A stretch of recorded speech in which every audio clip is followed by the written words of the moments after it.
Hey everyone, welcome back to my channel Girl with No Job. সবাই কেমন আছো? আশা করি সবাই খুব ভালো আছে। সকাল সকাল আমি কিন্তু রান্না করতে শুরু করে দিয়েছি। এখন বাজে ঠিক 9:30 আর মাম্মা এখানে ঘুমোচ্ছে আর আমরা ওদিকে রান্নার কাজবাজ করছি। তোমাদেরকে বলেছিলাম যে আমি সকাল থেকে কি করছি না করছি সেগুলোর একটা ভিডিও তোমাদের সাথে অবশ্যই শেয়ার করব। তাই আজকের ভিডিওটা কিন্তু একটু লং হতে পারে, তোমরা কিন্তু একটু ধৈর্য ধরে দেখো কেমন। এখন বাজে দুপুর 2টো আর আমি খেতে বসেছি এখানে, আর এখানে বাইরে কিন্তু প্রচন্ড পরিমাণে ঝমঝমিয়ে বৃষ্টি হচ্ছে। দুই ভাই বোনকে ঘুম পাড়িয়ে রেখে আমি ওই ঘরে একটু কাজ করছিলাম। এত জোরে বৃষ্টি হচ্ছে আর বিদ্যুৎ চমকাচ্ছে যে মাম্মার ঘুমটাই ভেঙে গেল। এসে দেখছি চুপ করে তাকিয়ে শুয়ে আছে আর তার দাদা তাকে এইভাবে জড়িয়ে ধরে ঘুমিয়ে রয়েছে। আমি চলে এসেছি এটা বুঝতে পেরেই মাম্মার রিয়াকশনটা দেখো।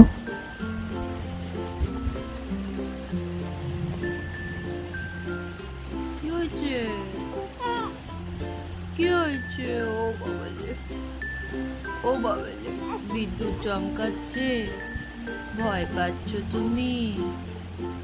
হ্যাঁ, তুমি ভয় পাচ্ছ? ওলে বাবা না, এই তো ঠোঁট ফুলিয়ে কাঁদে না মা। দাদা একটু সর না।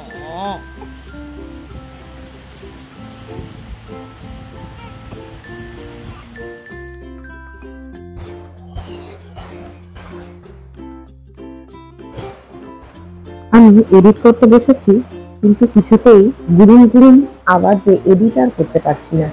কি মুষলধারে বৃষ্টি হচ্ছে দেখো, বাইরেটা পুরো জল জমে গেছে। এই যে আমাদের ড্রেনটাতে জল জমে গেছে।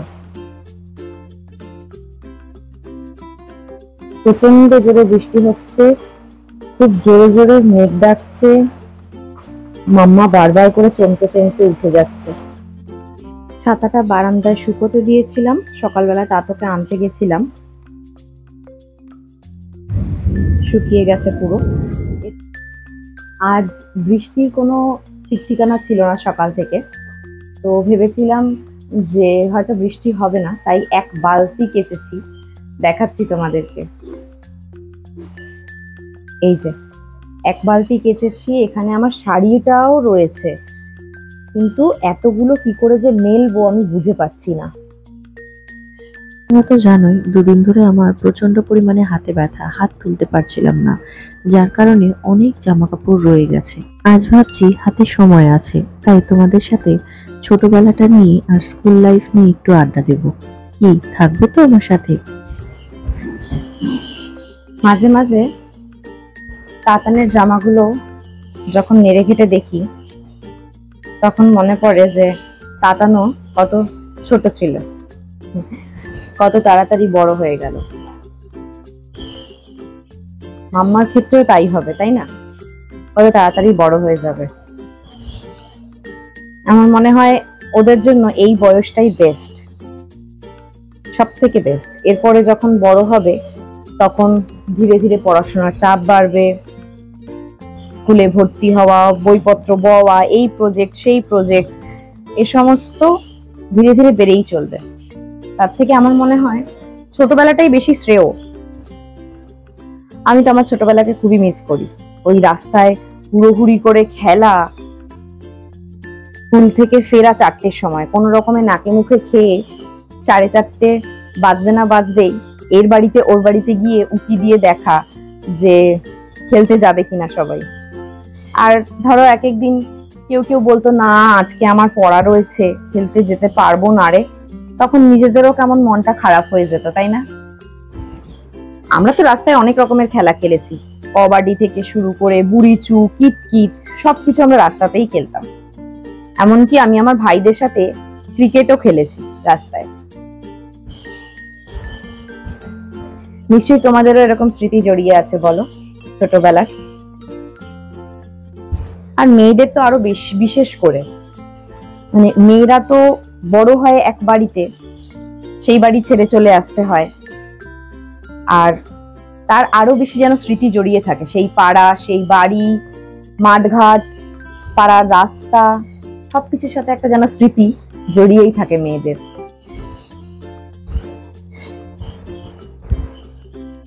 তাই তাতানকে আমি মাঝে মাঝে বলি যে এই যে ছোটবেলাটা পাচ্ছ, এনজয় করে নাও, যখন বড় হয়ে যাবে তখন আর দেখবে এই জিনিসগুলোই মাথায় ঘুরবে যে ছোটবেলাটাই বেস্ট ছিল, এটা করলে ভালো হতো, ওটা করলে ভালো হতো, এই জিনিসগুলো মাথায় ঘুরবে। মাম্মা আবার উঠে গেছিল, তাই ওকে ঘুম পাড়িয়ে দিয়ে এলাম। তো যেটা বলছিলাম, ছোটবেলাটায় মনে করতাম কি এই স্কুলের গন্ডিটা পেরিয়ে গিয়ে কোন রকমে কলেজে উঠতে পারলেই উফ আমরা কি বড় হয়ে গেছি, এই ফিলিংসটা আসবে। স্কুলের যে মজাটা, লুকিয়ে লুকিয়ে অফ পিরিয়ডে টিফিন খাওয়া, বেঞ্চে গিয়ে লুকিয়ে লুকিয়ে মাথা নিচু করে ব্যাগের ফাঁক থেকে টিফিন বার করে টিফিন খাওয়া, বা ধরো একজনের টয়লেট পেলেই আরেকজনের টয়লেট পেয়ে যাওয়া, এখান থেকে শুরু করে প্রায় মানে বেশিরভাগ জিনিসই স্কুলের মিস করি আমরা যখন আমরা কলেজে উঠে যাই। কলেজ লাইফটা আবার অন্যরকম, কিন্তু আমার মনে হয় স্কুলের যে ব্যাপারটা, স্কুলের যে পিরিয়ডটা, সময়টা, সেটা খুবই প্রেসিয়াস, সেটা কখনোই ফেরত পাওয়া যায় না। আর দিন চলে গেলে যেরকম বলে দিন ফেরত পাওয়া যায় না, সেরকম স্কুলের টাইমটাও ফেরত পাওয়া যায় না। আমাদের স্টুডেন্টসরা টিচারের চোখের মনিও হতাম, আবার দুষ্টুমিও করতাম। সেই জন্য টিচার্সরা বলতেন যে তোরা জীবনেও শুধরাবি না, তোদের দ্বারা কিচ্ছু হবে না, লেখাপড়া তো বাদ দে। স্কুলের ওই সময় সরস্বতী পুজোর জন্য প্রিপারেশন করা, সেই একসাথে বসে শাড়ি পরে সেজে গুজে এসে রাস্তা দিয়ে একসাথে বসে আড্ডা দেওয়া, খাওয়া, এই ডে গুলো প্রচন্ড মিস করি। তাই আমি তাতানকে মাঝে মধ্যে বলি যে স্কুলে আছো, খুব ভালো করে এনজয় করে নাও, এই দিনগুলো ফেরত পাবে না। যখন বড় হয়ে যাবে তখন মনে হবে যেন স্কুলটাই বেস্ট ছিল। আমার জন্য তো তাই, তোমাদের জন্য কি আমাকে কিন্তু অবশ্যই কমেন্টে জানিও। তোমরাও কি মিস করো স্কুলকে? যেমন আমার ব্যাপারে তোমরা জানতে ইচ্ছুক, তেমন তোমাদের ব্যাপারেও আমি জানতে খুবই আগ্রহী যে তোমরাও কি এরকম দুষ্টুমি করতে স্কুলে বা পাড়ার মধ্যে খেলতে বেরোতে? ছোটবেলার স্মৃতিগুলো কেমন ছিল তোমাদের? অবশ্যই আমাকে জানিও।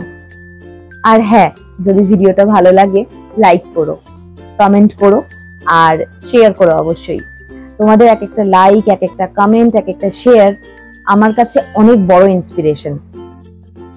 সবেমাত্র চ্যানেল শুরু করেছি, তবে তোমাদের এই ইন্সপিরেশনটা আমার জন্য খুবই দরকার।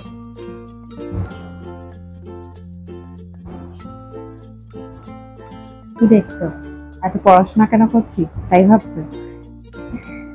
ছেলের স্কুলের খাতা, আমার এটা হ্যাবিট, ছেলের স্কুলের খাতা থেকে কপি করে অন্য একটা খাতায় টুকে রাখা, যাতে পরীক্ষার প্রিপারেশনটা ভালো করে নিতে পারে। বাচ্চা তো অনেক সময় ঠিকঠাক মতো টুকে আসতে পারে না, বা স্পেলিং মিস্টেক হয়, সেগুলো টিচার্সরা ঠিক করে দেন। তো এই স্কুলের রেগুলার খাতাটার থেকে ঠিক মতো পড়তে পারবে না বেটা। এই হ্যাবিটটা আমি পেয়েছি আমার মায়ের কাছ থেকে।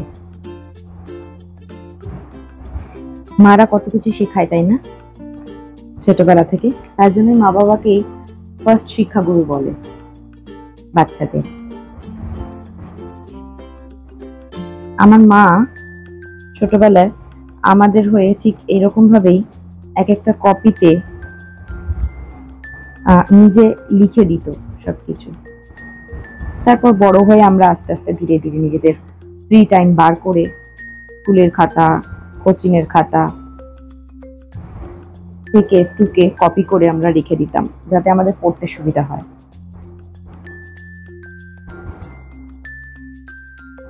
হ্যালো, ভিডিওটা কেমন লাগছে জানিও কিন্তু অবশ্যই আমাকে। এখন বাজে 7:30, আর ডিনারটা একটু তৈরি করব। তো চলো দেখতে থাকো কি রান্না করছি, কিভাবে করছি। আর রেসিপিগুলো কিন্তু আমি শর্টসে আপলোড করি, সেগুলো কিন্তু পুরোপুরি জানতে হলে অবশ্যই শর্টসগুলো দেখতে হবে। আর কমেন্ট করে জানিও যদি তোমাদের কোনো রিকোয়েস্ট থাকে বা যদি তোমাদের কোনো অন্য রান্না দেখতে ইচ্ছে করে অবশ্যই আমাকে কিন্তু জানিও কমেন্ট সেকশনে। আর অবশ্যই আমার চ্যানেলটা সাবস্ক্রাইব করে রাখতে হবে। আজ কিন্তু ডিনারে খুব চেনা পরিচিত একটা পনিরের রেসিপি তৈরি করছি, তোমরাও জানতে পারবে।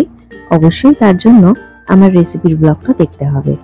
ঝটপট করে রান্না বান্না সেরে উপরে গিয়ে ভাবছি একটু মাম্মার ফটো সেশন করব। আজকেও তো আবার নতুন জামা পরিয়েছি।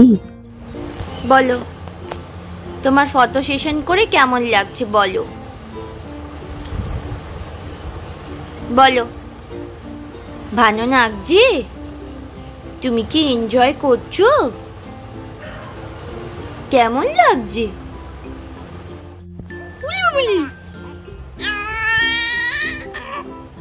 ভালো লাগছে? ফটো সেশন করে ভালো লাগছে? টুকি মাম্মা,